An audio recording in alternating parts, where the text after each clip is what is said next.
It's funny to me. It's like, is that thing about like, Yeah. okay, this is a woman saying that it's kind of shitty that her husband can't catch a ball. Do you think about that? I mean, you know what I mean? Like, cause we're trying to like, you know what? It's so funny. redact a lot of this masculine stuff where it's like, well, you got to be athletic. You got to be tough. You got to like, do you feel like, And that's funny. is that true to you? Are Like, you like, to me, like, God, a guy to needs me, to catch a I wrote fucking that ball? in complete sarcasm, Yeah. right? It made me feel, Can you not catch, Tyler? Is this no, what it's all I about? catch fine and I throw fine.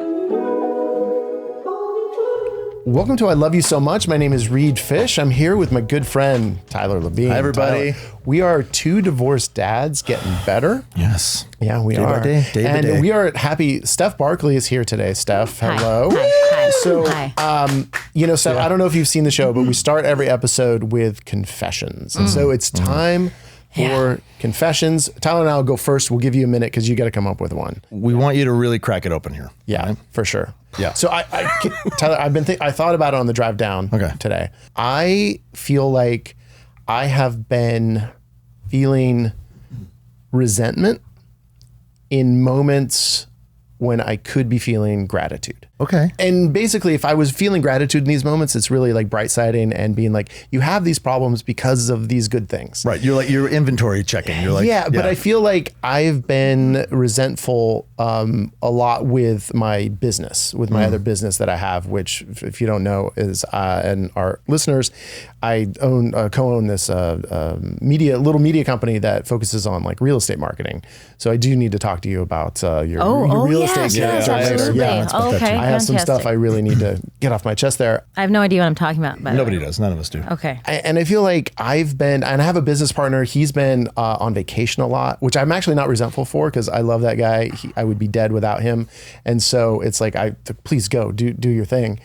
And we have a little less admin help and we're trying to train somebody else. And it's just been, there's just moments where I just get so frustrated and with clients or with my staff or with whatever. And it's just like, oh no, these are good things, actually. You should be grateful that you have a client to get annoyed at. You should be grateful that you have staff who's trying to do a good job and they might have messed up. And like, but it's been hard. Yeah. And I've been feeling like it's taking me out of what I want to do or the headspace that I want to be in.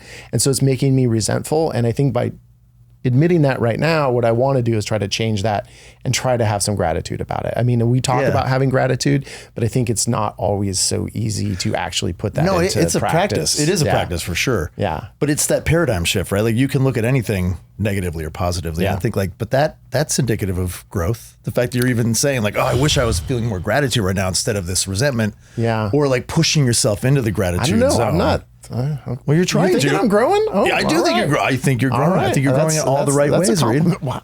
Every time we're in here, your confessions get a little more, close to the bone. I love it. That's very kind of you, but I'm not sure that's true. Just stop. Just grow. Okay. Just all right. let yourself Own it. grow. I'm growing. You're outgrowing that pot, Growing. Reed. Okay. So I have a confession. I'm a little embarrassed, but I feel like I have to confess these. This is actually like a pretty major one for me, and I'm a little like hesitant to do it. Okay. Okay. I have a whole series of these that I'm going to unleash over the next 6 episodes, but this is the first one. And this is kind of like a thing that's gone on. And I've kind of hinted at this in the show that like, I have a tendency to want to puff myself up, like make myself seem a little more interesting than I am, or like be, I embellish some of my stories and I get a little bit kind of carried away. This falls into that pocket, I think, but I have a specific confession to make. I have for years professed my love for the book, Hard-Boiled Wonderland and the End of the World by Haruki Murakami. Oh yeah. I've been reading it. I've read it for years and years. I've never finished the book. Oh. And I've been saying for years in interviews on TV, like my favorat author is Haruki Murakami. I've read this book. You're very intellectual, Tyler. Yeah, and I've started it and I've gotten like halfway through like 20 times. Yeah. And I'm reading it right now, and I'm the furthest I've ever gotten through it. And I'm like, I have like 4 chapters left, but it's like on a bigger scale.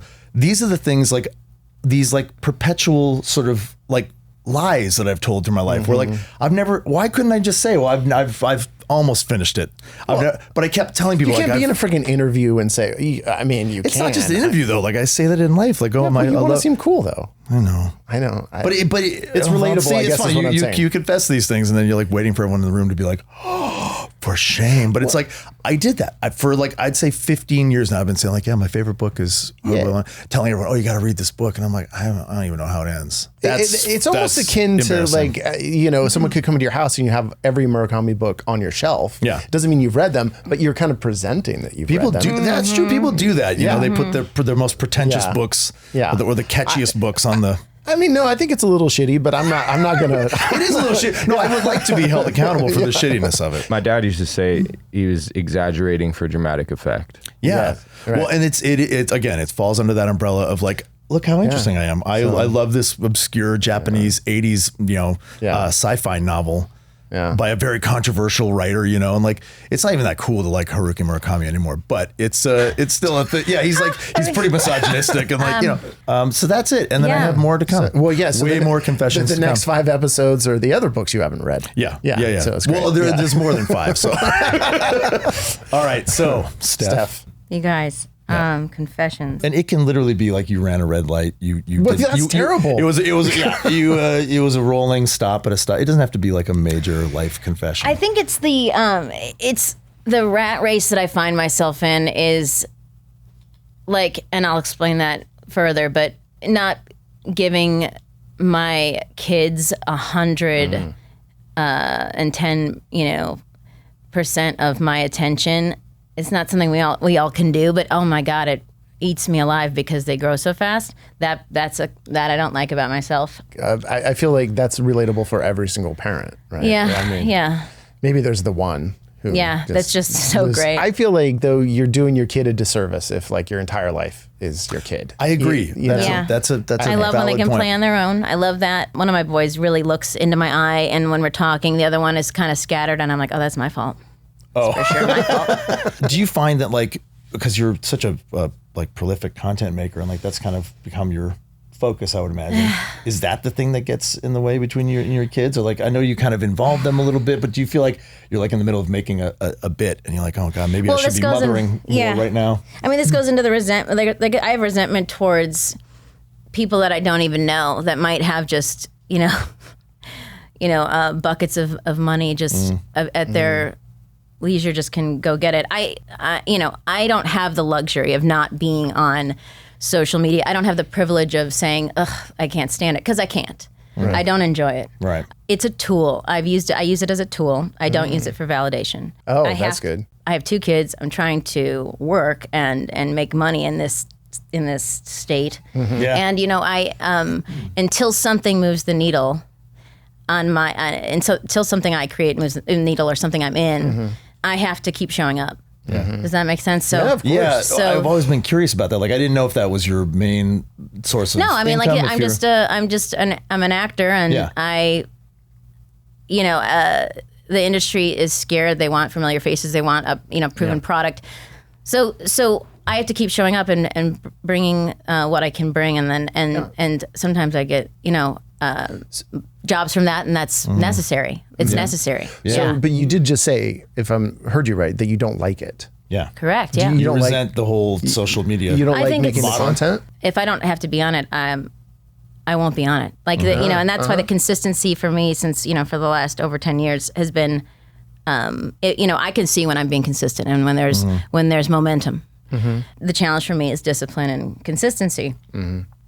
It's almost like if I had been consistent or disciplined back then, would I even be talking about this right now? But would you have already reached? Well, that's and you have really successful people like ourselves. We're using this. We have to use it as a tool. It's almost like TV. That's a necessary evil. I hate it too, is. but it's like it is. I said that in my kitchen the other day. My partner, I was like, God, Instagram is really just a tool for me. This is what I use it for now. That's just a good way to look at it, though. This. I truly think, and Well, you have yeah, to find joy. And like doing this is so great. Like what you talk about is fantastic. So that's the great thing from it. But it's funny that you say you can separate the validation part of it, because for me, in theory, logically, intellectually speaking, yes, but there is still, for me, there's like, it still is validation. Like if I get a clip that goes viral, or if I get, it's like a little shot in the arm, like, good on you, man, good for me. And it's like, I can't separate the two. I can intellectually, like I said, but not emotionally. Yeah. When I get that hit of a big thing, I'm like, oh, I'm great. It's me. But it's also like, silly, Reed, right? It's me, I Reed. mean- It's everyone. Yeah. It's also silly. You know, I've tons of people I collaborate with that I just adore. And the other day, like I was working with my friend Alex, and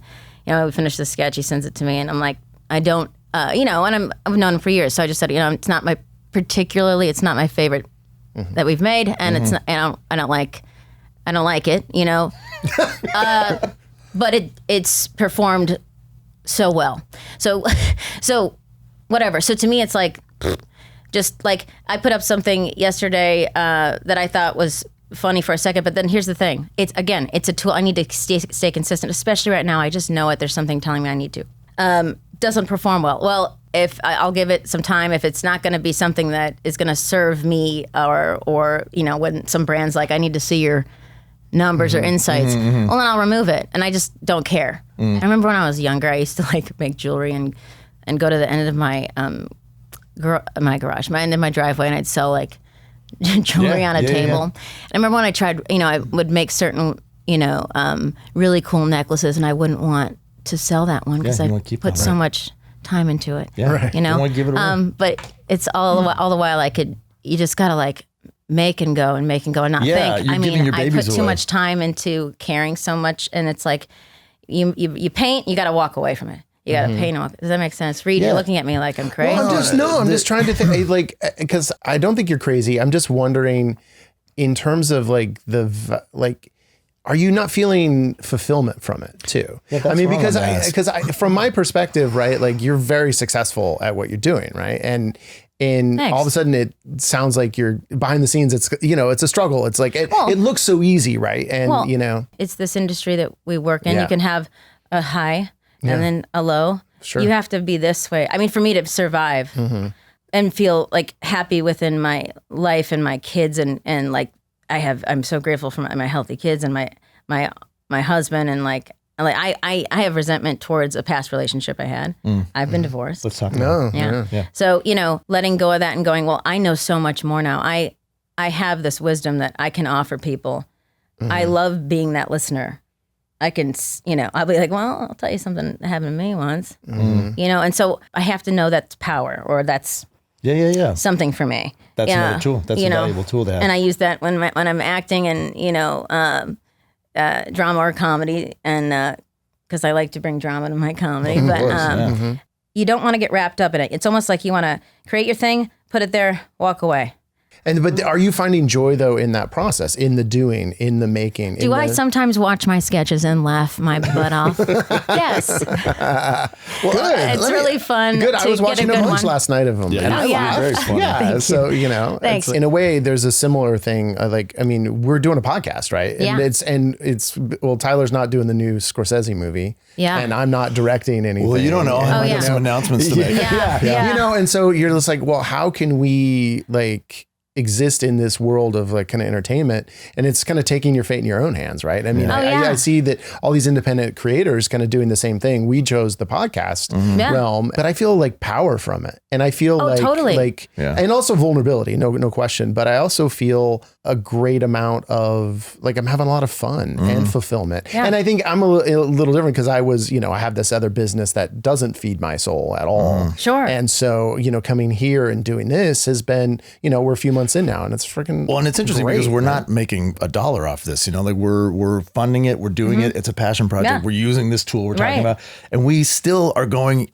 at it consistently, as you should. But then it's like people like you who have success in that realm, and you're like, no, hold on. Okay, no. I mean, sometimes I I get a call from someone, and then I don't have to audition. We love that, and then we get a job. Okay, so it's a springboard for you. Yeah, it's always. So I'm always just I got the one thing I need to stay is consistent. The good thing about this is it's consistent, right? Yeah, it's consistent and from that, I think is the most valuable thing. Like I started this show called The Cliff Show, and we bring indie artists every Thursday. Not making a dollar, but it's consistent, and it makes me feel good. Yeah. It's good.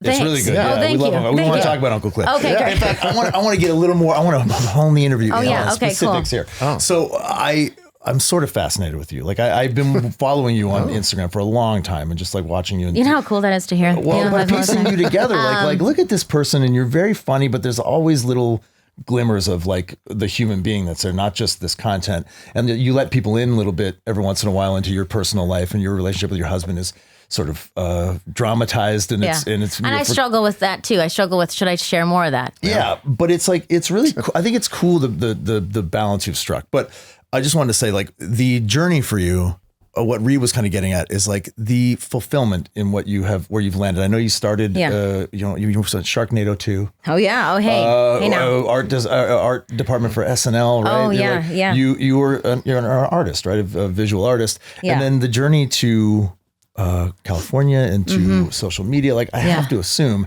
it was all in an attempt to get to something else, right? Like you seem like the social media of it all has, like you said, it's a springboard. You're an actor. And I guess what my question is like, when you get success in a certain realm, do you feel a deep sort of unfulfillment because you were intending to use it as a tool to get to the next level, and then you find success in the thing and you're like, oh fuck man, that wasn't where I was trying to go? Well, it's like this. It's like I didn't know when I was where it started doing set design and stuff in Chicago. I didn't, I was acting and doing musicals when I was really young. I was in chorus in college. I was always doing something like that. I never thought of that as a job, nor does anyone in my family have connections to anyone that it was acting. So I quite literally had no plan. It was more like, I know that I can build sets. Okay, I'm making money. Okay, I'm building sets on this or that. I watch a scene. I would have done it differently. Huh. Okay. Oh, what's that? Oh, okay. I'm gonna go to some classes. I'm gonna go to Second City, UCB, Groundlings. Yeah. Okay. Now all of a sudden I'm on UCB. Yeah, I've done all classes everywhere. Yeah. Then I'm working on SNL, and then I think, oh, that was okay. Okay. Yeah. And then Vine comes out. Right. I was working in a prop studio in Greenpoint. We with a couple of friends and professionals, and I remember Vine came out, and I did a recreation of Sandra Bullock and Gravity, and I was doing puppet stuff, and it was like these little recreating I Love Lucy with the chocolate moment, and I was obsessed with making it exactly right. And I was like, okay, again, should I have just let it go? But I was finding a lot of joy and fun, and people were responding to that. And then then brand stuff started to come, and then theatrical stuff started to come. I knew like, okay, I can make this change. And then I was also in a not so great relationship at that at the time of that, so I wasn't giving myself the full attention I needed to I think fly with all of that. But I'm still here, I'm still doing it, and so my resentment, I guess, would be, oh, why didn't I do this earlier? Oh gosh, if I had done this earlier. It's like, well, that's not life. Yeah, that's not life. We can always look at something and find the flaws in our thing. So, but are you thinking of this stuff still as like an audition reel for other bigger projects? The stuff I create, content, like Suzanne has been developed into a TV show. We only see little snippets of her, right? That are kind of more slapstick, but she's a dark person. Yeah. Well, she's a realtor. She's dark. Yeah, so there's a lot there, and so I'm excited about that and protective of it. We work in the industry. Yeah. There's terrible people here. Just lift your shit. No, they just take your stuff. I sent a clip of Suzanne to my partner's friend Morgan, who's a realtor in San Clemente. Oh yeah. And she left me an audio message. I should play it. Just cackling. She's like, I'm literally sitting here with a shirt on, with no underwear, with my red mask on, calling other agents about tips for which houses I should hit today. I'm drinking a Red Bull. It's like 7 a.m. It's really funny. She just saw a lot of herself in Suzanne. Yeah. And actually, she kind of is. No offense. Well, Morgan, she's a hot mess. It's a rough, from what I hear. It's well, fleeting. that's what it's like, so spot on, because obviously I have a company that focuses on real estate marketing, that's so right. I know like 500 real estate agents, and they're just the most insane group of people I've ever met in my life. I mean, they're the bar for entry into that industry is so low, so anyone can go, and the rewards are so huge, so it attracts kind of like not the greatest people and also unstable people. I think it attracts, and there's a lot of great realtors who are very focused, very mature, very great. Yeah. But along the lines of what we're talking about a little bit, real estate, I think, attracts people who failed at other things first. You've heard that real estate is like the give up. It's just like podcasts now. Yeah. What podcasts are. Yeah. I know. And so it is kind of this thing of where I really have a lot of empathy for these people of like, oh, I really wanted to do this other thing, and now I kind of have to do this. And, you know, especially if you're an actor, you can still bring a little bit of show to it. You can still put your face out there on a billboard. Yeah, yeah. But I do want to say the thing about Yeah. the podcast thing. I don't agree, because don't you feel like, since you've started this, don't you feel like you can do so many more things now? I don't think I'm quite there yet, but yeah, I see the path. What do you mean, do more things? Once I started the Cliff Show, I was like, oh my gosh, I can do another show. Oh yeah. I have started to feel that way with like promotional things. Like, Yeah. like, oh, what's stopping me from doing Yeah, this there's to get nothing. people to? Yeah, Yeah. and like I'm getting close to like a. Just like having Some, that like consistent giveaways. structure. You're like, oh, I can, Yeah. I can also go to this class, or I can, I don't know, I can take up ceramics. Well, it does give confidence, right? Yeah. And you feel, and especially I feel like we have a good show. Yeah. And so you feel like, okay, like I can do creative And things. we willed it into the world, you know. which is what I think. You know, we just sat down one day. We said, "Are we going to bet on ourselves?" And we did it. And now we're here, and we have a show. And it's like where And once you're on there the was show. nothing. And like, you're on the to show. me, this is like a get.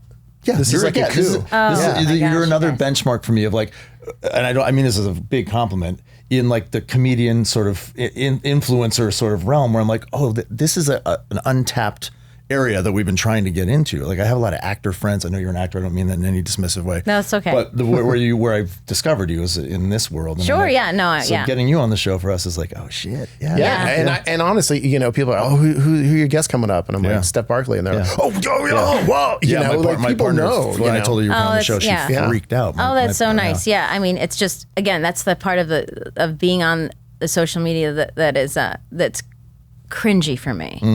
You know, it's because I don't have any other choice. I have to show up. Listen, I have reps. They're not handing me opportunities. Well, shit's fucked right now anyway. But yeah. Right, but no, they've never have, and it's not their fault, but it's just the way it is. And so I have to show up on this thing that I can't stand some of the people that are on there or the things that I see on there. Right. And the clickbait that you see on there, and Can we the talk about hate that a little and bit? the awful. Oh, I mean, yeah, let's talk about it. I'm curious. Like, I'm always like, are you guys all aware of each other? I remember I met some really great people right away when I moved to Los Angeles. I thought, what a lucky thing. Okay, wonderful people want to collaborate. I'm going to work with them again. Okay, some people you meet and you go, I'm not going to work with them again. Yeah. You know, someone that's on the phone all the time, talking all the time. You know, I think that is what that is, and that to me is nothing of what I am or my personality. So putting sketches out there, I hope only brings joy, and I don't want to, you know, it's like, that's it. I can't, everything else. You're not looking for other reach. You're not looking for other connection. Well, let me. I want to switch gears here for a second. Sure. How's your mental health? I think Genuinely. it's great. Yeah. I think listen, I'm a positive person. Okay. I also am, you know, deeply aware and sarcastic. I see it in your eyes. You have sarcastic eyes. I'm like, dang, do I? No. Yeah, maybe a little bit. You have a glint. You have a glint. You have Yeah. a glimmer. Yeah. I just mean like Mischievous generally glimmer. because the world is fucked right now, but also because Yeah. of the industry you're in and all these things you're talking about. Like for Yeah. me, just leads me to this anxious point where I'm like, oh god, like what is life? What are we doing here? Why? Like entertainment, all this shit, and I just wonder like. You know, you're immersed in it. How does it affect your mental health? You got to have horse blinders on. You got to have horse blinders Yeah. on. And you got to stay in the carpool lane. I have like this many friends. I could say I have like a lot more friends, which Yeah. I love. But I do like, if you're going to give the right amount of attention to the friends you have and the kids you have and your partner, it's like, I really need to focus on that. What So do that's they what say? keeps You can count me. on one hand the amount of real friends you have. Right? Seriously, Yeah. I mean, all of them they'll see this and they know. Yeah, me too. Maybe less than one hand. Yeah. So that's what keeps me mentally healthy. And you feel mentally robust. You feel healthy. Like you feel like you can stay above the mire of this fucking. I mean, I'm not perfect disgusting in tool any we're way. talking about. Sometimes I have, total breakdowns of why am I giving my heart and soul and my passion so much to this? Should I just move to Idaho and work as a mail woman? Right. I mean, does that happen every 2 days? Yeah. Yes. So you does do that a oscillate, serious yeah. conversation that happens like a roller coaster happens every day? I mean, you can have the highest point and the lowest point of just like, what have I done with my life? And you can pull yourself in and out of that pretty easily. I mean, Yeah. because I'm like a day my by day, gosh. I can be like, Especially if your partner, you have these two pillars of strength, right? You try to be two pillars of strength. If one's down, I'm working on being good at bringing that person up. And they're very good at bringing me up. good, yeah. But I'm like, when someone is talking about things that are true I'm like, they are true. Yeah. It's bad. Yeah. You know, and I just go down. Yeah. And I'll be like, yeah, it's shit. Yeah. Latching onto the truth is like holding onto a fucking boulder when you're trying to swim, man. I'm on the bottom of that lake. I do find relationships with a good partner. Like I used to think that it was taking turns, one leaning on each other, right? Like I'm gonna lean on you, now you lean on me. It really is this, right? It's like you just, you're constantly meeting somewhere at the middle, like just leaning on each other. Hopefully, I feel like that's a non-codependent, non-toxic relationship. When you're like, okay, you just lean and I'll lean, it's like, and we'll hey, catch each other in the middle. Exactly. When you find the right person, it's like, oh, wow, that's how it's supposed to be. Yes. Yeah. And it's supposed to be easy. we love cheese, by the way. We love all the cheese. I love so much cheese. So let's talk about that for a minute. Because I was in a relationship with someone for Romano. Oh yeah, you go hard cheese. Yeah. I go with like a soft, unripened. Ooh, like a I'm down. Like I'm down. Yeah, maybe some kind of Stilton, like a little bit blue. I was in a relationship for 23 years with my ex-wife. And this is no slam to my ex-wife. I love her. We made 3 children together. We had a great relationship, but it went to a place that was not great, and we ended up separating. And then I found a partner that I have now, and I have had that feeling of like, oh, and I honestly feel like that only came to me after I realized what was happening for me. You can't blame it on any. I was just like a miserable kind of reclusive, emotionally comes with loving yourself. person. Yeah, and then I met this other partner in a place where I'd gone through the program. I was a few years sober. I'm like, and then it's like, oh God, this is what love feels like, you know, or this is what it feels like to love. I feel like that's more accurate. Like I don't think I ever fully let myself love somebody, you know? Yeah. So I'm curious about your journey. Like how long were you in your not great relationship? And then how long have you been married for now to your husband? I was in my not great relationship for about, I think about altogether 7 or 8 years. Okay. Was it not great the whole time? We had great moments. We were really fun, mischievous, fun, great. It was hard. It was really hard. I don't know how to dive into that. Yeah. Yeah, you don't have to. That's okay. You don't have to. Sorry. That's okay. Yeah. Oh. It's okay. That's okay. Yeah. Reed It's cries all okay. all the Oh, I time. cry on all the the show. time. Yeah. Yeah. Do you need some caffeine to shove that down? No. I need a big handful of spinach. Oh yeah. Get that iron in there. Oh. I watched you do that the other day. Yeah, I just did too. So, yeah. I was like, does anyone else do this? Apparently just you. Sometimes I don't have time. I don't have time. I want to know, that feeling you were just talking about, where you're like, oh, it's so easy, but it's like, that's what this is supposed to be like? It was soon after the separation happened. I was out with a friend of mine, Atsuko, and we were getting a drink, and she's like, I just want to tell you that this person's gonna come and meet you. And I'm like, I don't want to meet anybody. Like, why would you? I'm drinking Diet Coke, smoking cigarettes. Yeah, okay. fuck off. I'm drinking vodka, tonics, smoking cigarettes is what was going on. I did just have a Diet Coke the other day. It wasn't bad. I enjoyed it. I go Diet Pepsi. I was like, I'm like, no, I would never drink Diet Coke, but I was like, I did it. Coke Zero, man. Coke Zero. Like, come on, Coke Fool Zero. me once. Yeah, it's the fucking greatest. It's great. Dr. Pepper Zero, sorry. Oh, do they have a Dr. Pepper DP Zero? Zero? Oh Yes, shit, you it's guys didn't over. know That's that? it. Oh my God, goodbye. See ya. Yeah, that wins. No, you're right. Yeah, that wins. Okay. Anyway, so she's like, he's gonna come here. This is him. I'm like, I don't want to meet anybody. Anyway, this guy shows up, Chase. He sits there while we sit there. I have nothing to say to this person. I'm like, listen, I'm divorced, okay? I don't want to talk to any of you. I'm a divorcee. But he just was pleasant and listened. This picks up quickly. He said, I love you right away. Whoa. Oh. How dare Red you? flag. Yeah. How dare you? No, don't say that. No, I love that. That happened with me too. I blurted it out. It was just like, it just happened. I was like, I'm in love with you, And I think man. it's Like, because you knew, right? You just, Oh, you're no, I like, knew. you've been through this, you've been through Yeah. this weight. You're pushing the, what's the poem? You're pushing that rock up the mountain, and Yeah. it never stops. You know, and then I remember calling my sister, being like, hey, I'm happy. Can I be happy? Fuck, isn't that the weirdest feeling of like, am I allowed to do this? Am I? Yeah, and it sounds silly, like I'm putting on this show of telling the story, but I said, can I be happy yet?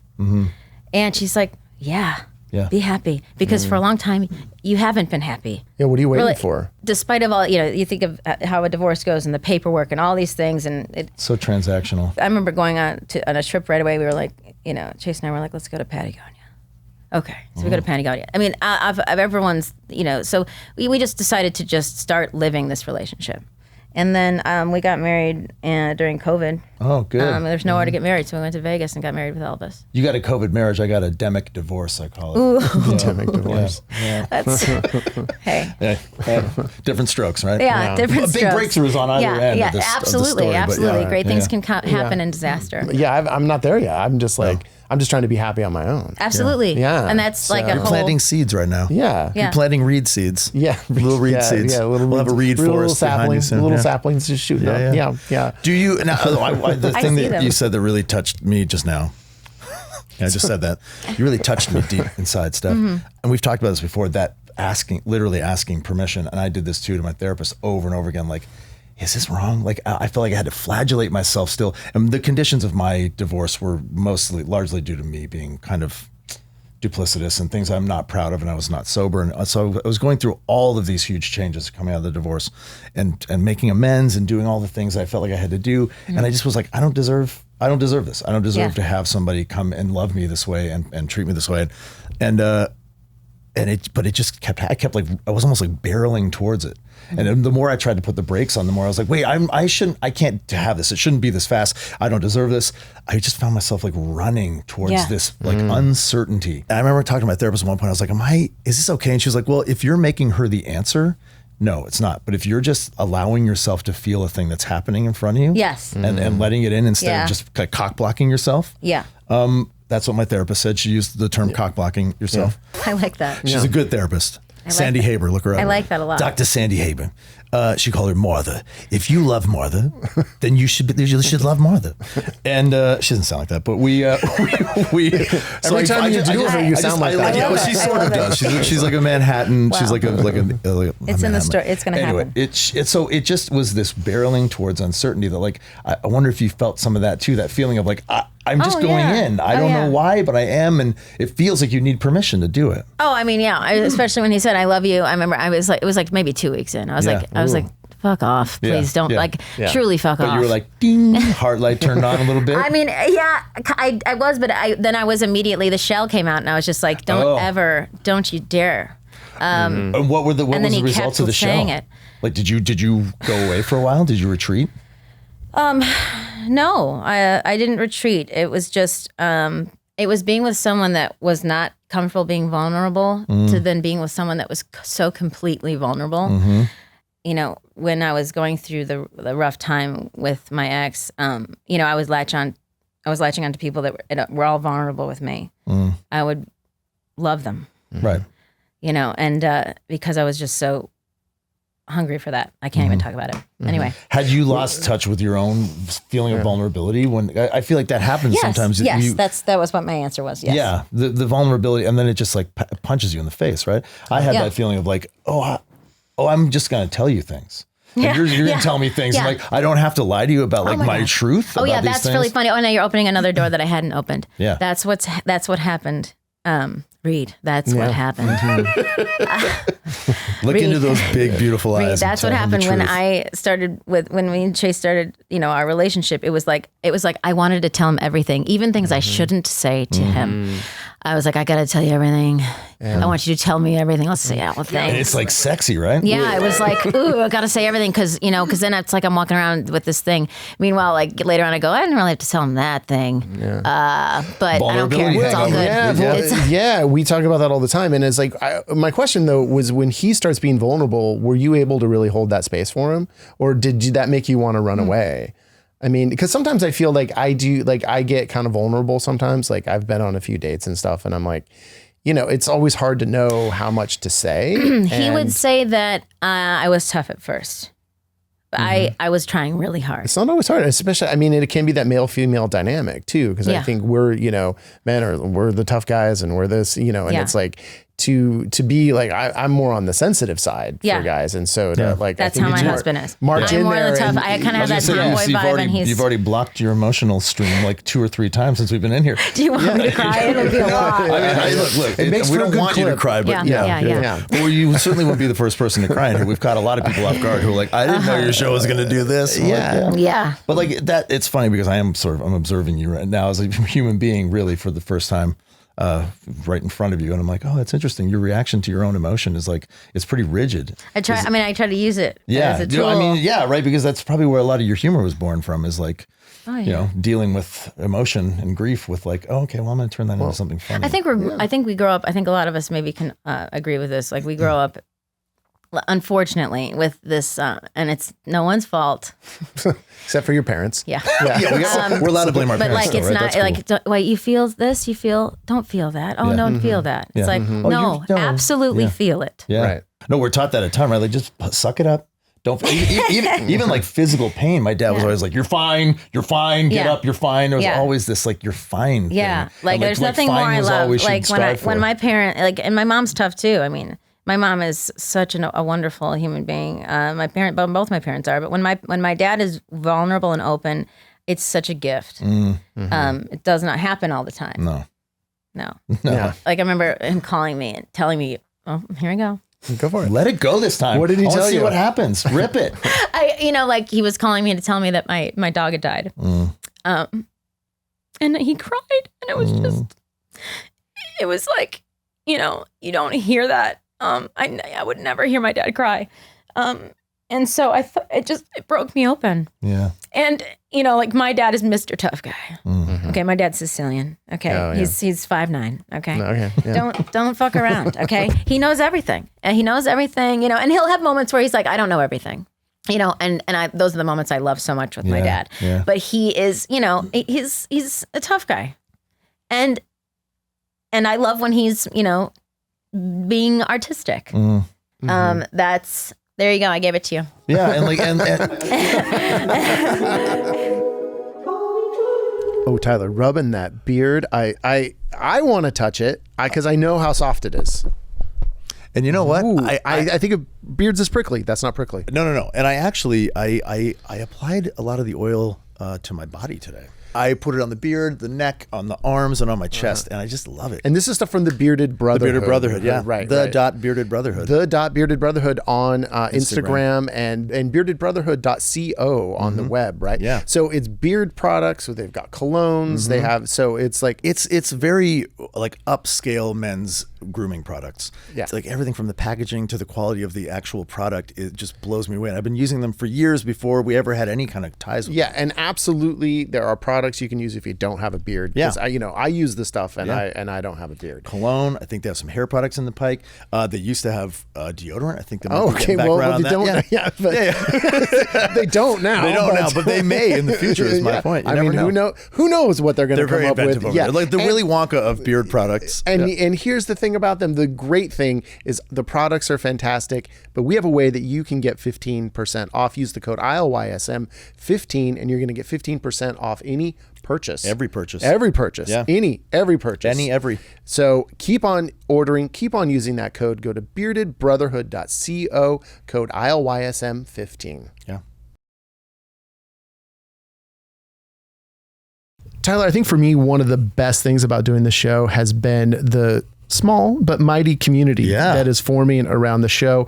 And we're inviting our listeners, our viewers right now to come join us, to come be with us on our Patreon. Yeah. You can do it for free. We prefer it if you pay, but you can get ad-free episodes. You can join the community. We're having discussions. Yeah. Patreon only content. Yeah, some BTS stuff. Definitely I'm on there starting chats as often as I can, asking poignant questions and getting into forums. Yeah, absolutely. And we're just doing a playlist. I think that I have a lot of fun with that. In the back of my mind, I've always wanted to be like a rock critic or something. So it gives me a little bit of space to like throw some songs out there that I like and talk about stuff. So, we are patreon.com and we're ILYSM pod on Patreon. Even if you don't want to check it out, any of our Patreon listeners already, we love you so much. You are the backbone of what we're doing, and to form this community, and hopefully it gets bigger and bigger and bigger, because these conversations are important. They're fun, and we're just connecting and feeling less alone in the world. Community. I watched the Charlie Sheen docuseries last night, aka Charlie. It's fucking amazing, by the way. Oh my gosh, I want to see it. It's so good. Talk about turning someone into an actual human being in front of your eyes. I was like, oh, that Charlie Sheen's a human being. Oh wow. Denise Richards is a human being. Yeah. And it was the very last frame of the show was Martin Sheen. Oh, I don't want to give it away. Okay. There's something very touching that happens. Yeah, 'cause I'm between gonna the two watch of it them. And I lost it, man. The glasses came off. Yeah. And I was like shaking, crying. My partner was holding me and I just let it rip. You know what I mean? I was like, there's so many things there from the relationship with my dad to my relationship with my kids. And like the one gift I think that you can give to your kids is transparency and vulnerability. And I didn't have that with my dad very much. My dad thought it was right to be tough and to know everything and to like teach me all the lessons, you know? But it was kind of foreign for him. I could tell it was not totally natural for him. He's a really sensitive guy. Yeah. I'm a very sensitive guy, but I was taught not to be, you know what I mean? It was like my dad would even take me aside and be like, you know, you don't have to show everybody that. You can always be the clown who's crying on the inside. My dad actually said that to me. He was like, I know you. This moment just made me like, I just burst open because I was like, I get to do that now. I get to have kids. I get to raise them this way where I get to be emotionally transparent with them and tell them how much I love them and cry in front of them and cry when a piece of art makes me want to cry. Yeah. Cry when anything, a song, a note in a song, a fucking commercial on TV makes me want to cry. I just think it's so important to like be that, you know, because you see how much it means to you, your dad, when you those moments. Maybe they need to be select though. Maybe they can't be all the time. Or the importance is lost. No, I think it's great. I think it's great. I don't think you could. I really don't. I think it's great. No, and I think as long as you're like, if you're being vulnerable or you're crying in front of your kid, as long as you're not like looking to them for support. No, right? you never make them hold the emotional bag. Yeah, and no. I think it's totally good to show that, you know. Yeah, but, I know what you're saying, and that's true. That's not good. No, that's a big no. I find that, and there's a line there that gets blurry sometimes of like asking your kid to hold the emotional bag. It's good if they come up to you and say, "Are you okay, mommy?" Okay, no, I'm not. I'm feeling a little sad because of this. Okay, and then they can give you a hug. Yeah. They can do whatever they do that they, you know. My husband did one time he had this is so funny that kids do this now. They saw it once. He had like cut his finger doing some gardening in the back, and he went like this to wipe the blood. Yeah. So now every single time something hurts, my son goes like this. Yeah, spit on it. And I'm like, no, that's not. He's like, no, that's okay. You're just putting spit on your skin. Yeah, that's not doing anything. There's nothing there. It's just this will feel better now. Yeah. Gosh, I just tangent off. I don't even know. No, it's okay. I have that's ADHD like to the max. It's podcasting. I want to ask you another thing. You have a really funny skit with your husband. Oh. Chase is his name, right? Yes. With the catching the ball. Oh my gosh. I've watched that 200 times. I'm not kidding. I'll like sit on the toilet sometimes, just watch it on a loop, and I don't know why. I don't know why it's so joyful. funny. It's so funny. But it's also like I was thinking about it today because this show we do focus a lot on masculinity and toxic masculinity and what's the opposite. And I feel like that skit has like a little bit of both. It's like you're like, fuck, my husband can't catch, he's a pussy. But then you're also like, he's poking fun at himself. And I think you're also poking fun at people who maybe that actually does matter to them. I mean, you know? it happens to me. I mean, that makes me laugh too because I've played catch or frisbee. It happens a lot with frisbee, right? Okay. If you're playing is it true? frisbee Can with he someone, not catch a ball? Oh no, he's frisbee? fantastic. He's very athletic, and that's why it's so funny to watch him do it too. But like I was just saying, like when you frisbee with someone, it can be tough for some people to catch it. Yeah. Oh yeah. For And sure. it can be frustrating when you're on the beach and they can't catch it. And you know, I'm always like, oh man, this is tiring. Yeah. But the other person can be like, oh man, it's their fault because they threw it that way. you threw it weird, It's so man. funny because you're out there trying to play catch, but you're like, man, I just didn't throw it the right way. It's like, no. See how I'm throwing it? I love that. He's like, throw it to me like I'm throwing it to you so you can catch it. And your bit at the end where he throws it so hard and you're just like... see, but in the masculinity realm, we just need that movie to put that moment in it. So it's so it's because it's funny. It makes it light. But the commentary on it is like, it's funny to me. It's like, is that thing about like, okay, this is a woman saying that it's kind of shitty that her husband can't catch a ball. Do you think about that? I mean, you know what I mean? Like, because we're trying to like, you know what? It's so funny. A lot of this masculine stuff where it's like, well, you got to be athletic, you got to be tough, you got to like, you know. Do you feel like that's funny? Is that true to you? Or like, are you to me, like God, a guy to needs me, to catch I a wrote that fucking ball? in complete sarcasm, right? But it's also I know that there is that. It made me feel. Can you not catch, Tyler? Is this No, what it's all about? I catch fine and I throw fine. It made me feel a little bit limped, a little inept. Yeah. You know, I just thought it was funny. I guess like to think like. We don't need to get too deep on it. No, it's really not deep. Yeah. That's the best part about it. It was kind of like, this is funny. It is funny. I mean, I've watched it so many times. But things are funny because they're not because they're true, but there's like emotional relevant. Yeah. What made me Emotional laugh- truth there. Yeah. And I know you're not trying to put it in there, but it's so there. Yeah, you know? I mean, we The couldn't stop dynamics. laughing. It's the part that's funny is when he's like, dude, damn it, you know. Yeah.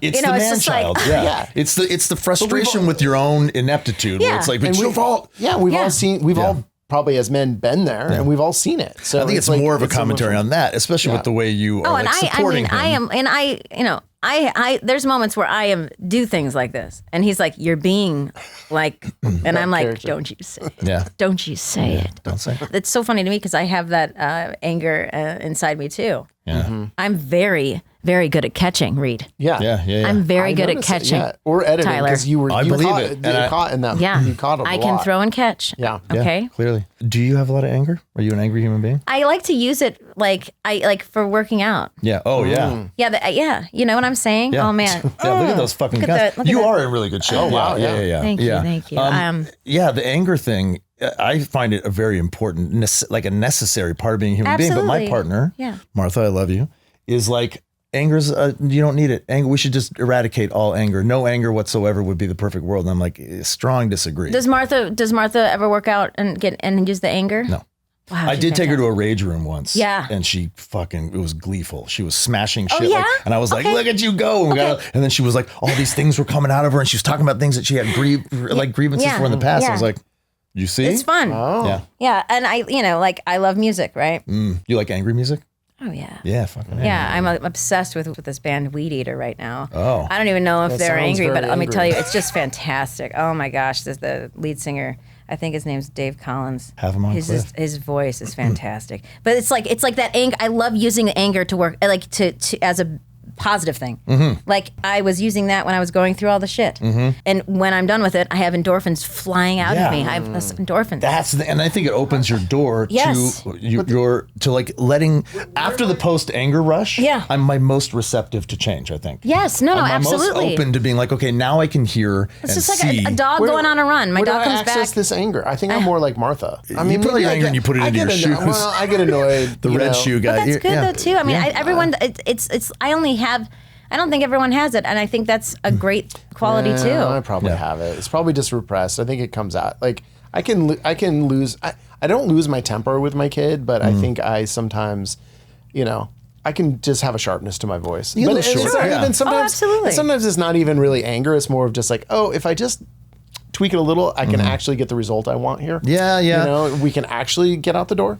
So It's different. Yeah, there's tones, It's Yeah. different with children, I but have with tones. with a Yeah. partner, which is more what I was thinking of, is like you and your partner, you both angry? Do you both use it, or are you more of the angry one in We the both. in the There's duo? moments of the but there's Yeah. moments of the great passion that meets. Yeah. And it's just like it's like the great passion is, This I mean. beautiful angry orb that just exists. Oh yeah, I mean, Yeah. I'd love to like a part that would be really suitable for me would be someone that's just rage, and I never Yeah. see that with female characters. So like I could bring that, and it comes from repressing emotions. It comes from the society that we live in. It comes from finding the truth in things that aren't shown on our media. It comes from things that you've done to yourself or have made yourself go through that you wish you didn't. The resentment. Or it's all that. It comes from not loving yourself enough when you should have. Yeah. And so I use it when I use it the right way is when I'm,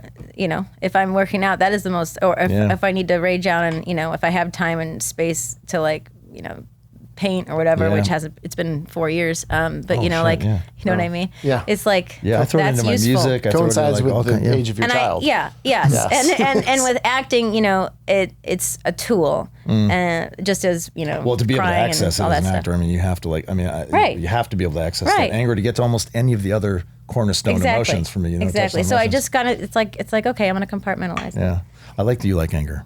I'm pleased with your Oh. enjoyment of anger. But I want to ask you something about you said you Beautiful things come from it. They do, Yeah, but I know, repression of that's what- emotion. I find because ever since the Barbie movie, we've all been thinking a lot more about the fucking amazingly difficult dance that a woman has to do from a day to day sort of basis. Yeah. And I think this is true for my partner. Again, I don't want to speak out of a class here, but like the repression of anger, I think, is very much was taught to her.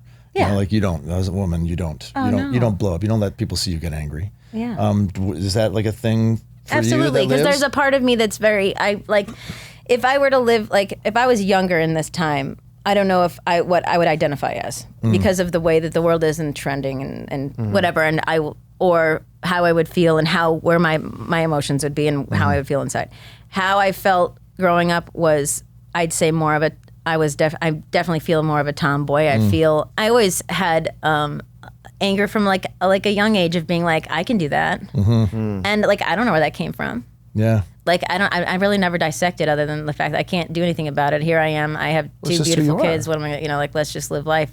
We could die tomorrow kind of situation. That's kind of how I live. Oh, yeah. So like, I'm just, but if we're going to dive into it like that, I think that, like, yeah, I get, what was the question again? Just that, like, the repression of anger, even though you said you use anger, like, to get to that place, I feel like a lot of young women I are have so taught to, much like, love repress that fucking anger, man. absolutely. That can't be a color that you wear, you Right, know? well, kind No. of gendering how you're supposed to feel. Yeah, right? boys are allowed to And, get angry and smash shit. Girls have to, like, wear glitter and I've play with never toys. felt that way. Yeah. But I've felt all the things. Yeah. You know, I felt all the things. And I think a lot of people do. A lot of humans feel all these things. Yeah, I think we all So- feel everything, but whether you're comfortable with letting it be on be- Front Street, exactly. right? You seem like you're pretty comfortable with most things being on Front Yeah. Street. Yeah.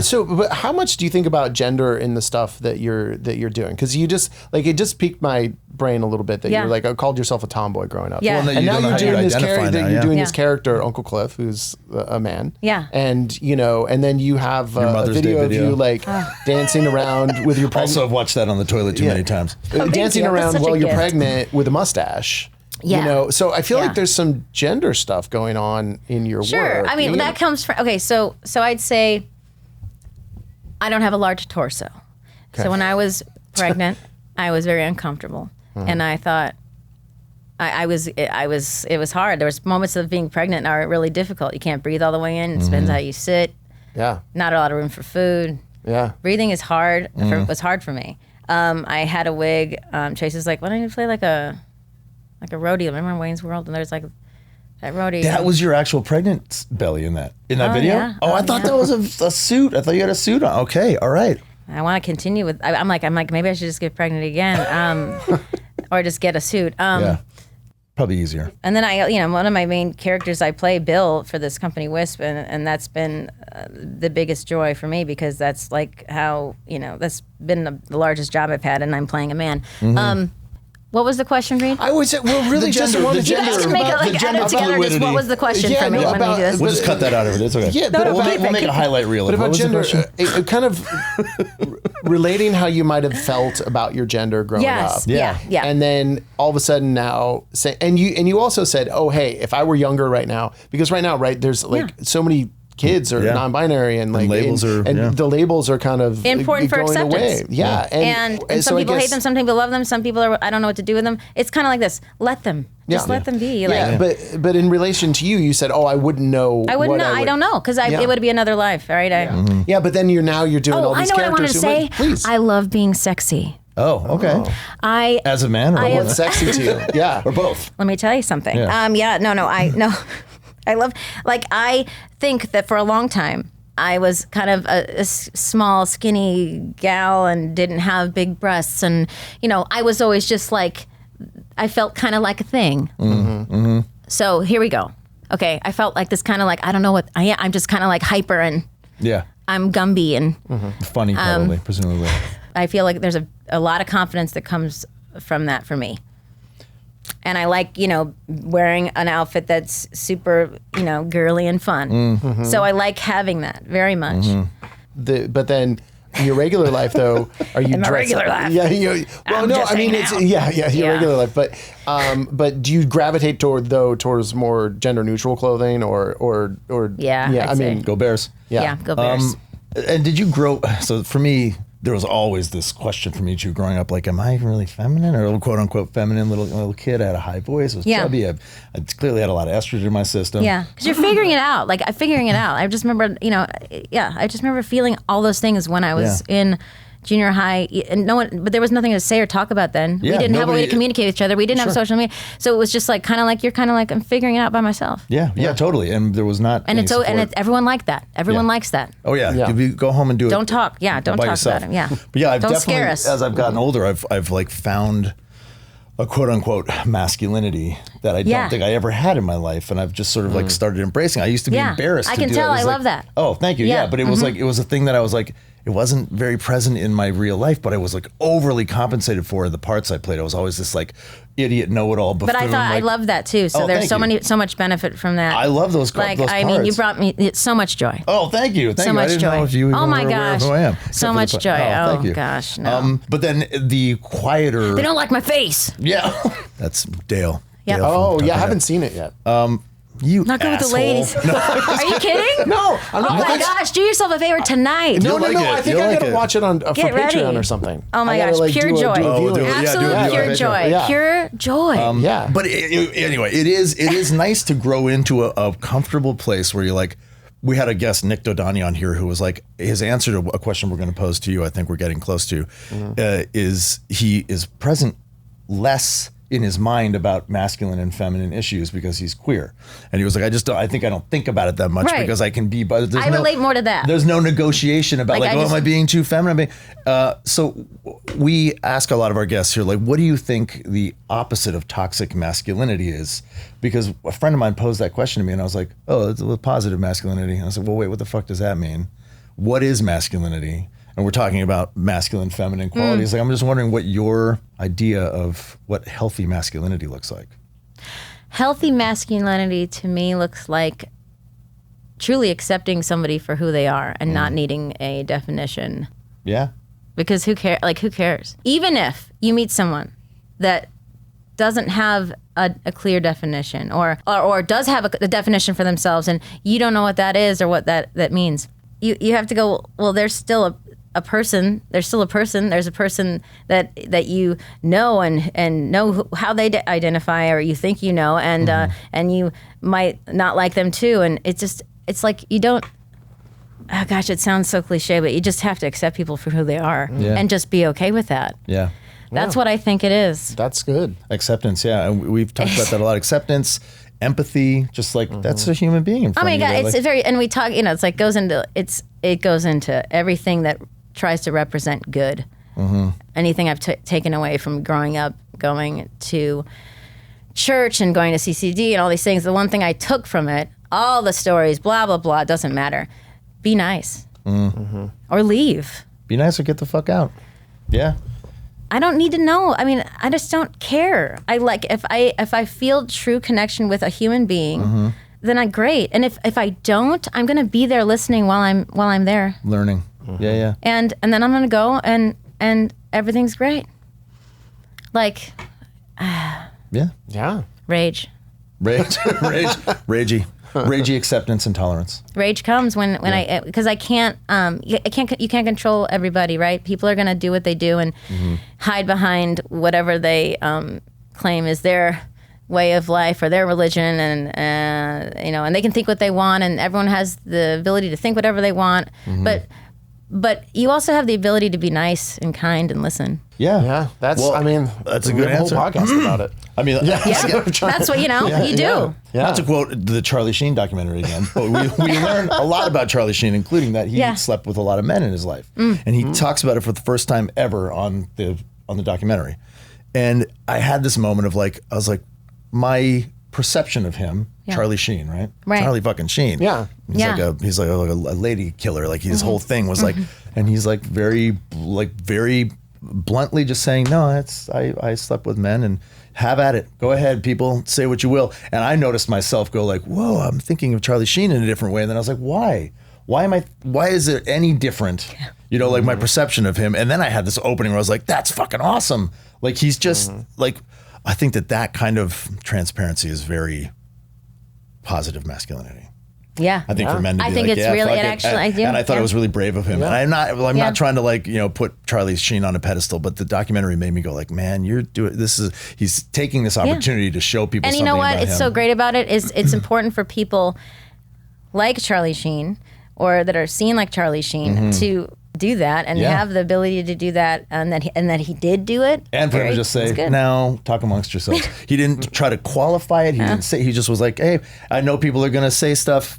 Please. Oh, go you know for how it." many men out there are like, Why'd you do that, Charlie? Yeah. Oh God, I can never watch Hot Shots Why do you say again. that? Why do you say that? Now everyone's gonna find out that I like men. Yeah, right. Yeah. You built your whole. That's what happens when you build your whole persona on Charlie Sheen movies. Yeah. You know. No, I thought it was awesome. I thought that was a really good example of positive masculinity coming from a guy who I think was a big representative for the toxic masculinity sort of movement in the 80s and 90s. Totally. Absolutely. Oh, 100%. So, and we'll bring it back to the very beginning. So I think part of positive masculinity is having gratitude. And so, Steph, thank you very much for being here. And where do we find you? What do you have that you want to talk about? You know, I want to make sure that our listeners and viewers You get to plug anything you want now. Plug it. Okay. Well, I mean, you'll find me on Instagram. Yeah. At Steph Barkley. You'll find me on TikTok too, but I just don't go on there, but it's there. Yeah. And you'll find the Cliff Show every Thursday on YouTube. Yeah. Where you'll see new musical groups play, and it's fun. I just started following that on Instagram too. So I'll awesome. subscribe on YouTube. Oh, for sure. Awesome! Thank you guys. Yeah, of course. Thank you for having me. No, of course. What a gift. Our pleasure. Yeah. Yeah. Of course. Thank you to all of our behind the scenes production people. Thank you so much, and All Things Comedy letting us use their space. ABC. Well, the new studio. We got a few more episodes here, and the new get there. studios. It's getting there. And Tyler, thanks to you. Love you, buddy. Love you too, man. Go Bears. Go Bears. 31, 34, 31. It was 31.